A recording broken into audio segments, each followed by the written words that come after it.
السلام علیکم ورحمۃ اللہ وبرکاتہ۔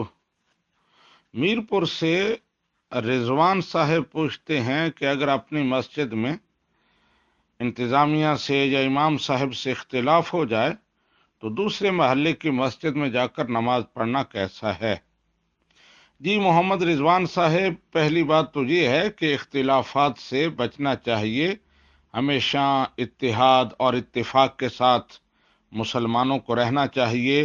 بالخصوص مسجد اللہ سبحانہ و تعالیٰ کا گھر ہے، بڑا مقدس مقام ہے، اسے ہمیں اپنے اختلافات کا اکھاڑا نہیں بنانا چاہیے، بالخصوص اگر اختلافات ذاتی نوعیت کے ہوں۔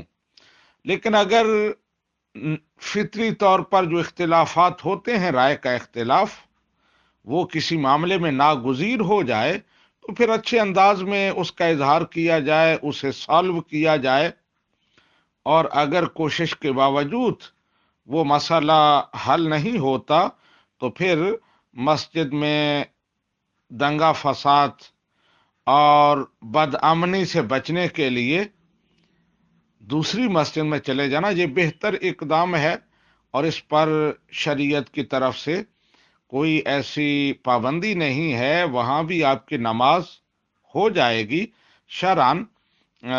اس پر کوئی حکم نہیں کہ آپ اپنی مسجد چھوڑ کے دوسری مسجد میں جا رہے ہیں، لہذا آپ گناہ گار ہوں گے یا آپ کی نماز نہیں ہوگی۔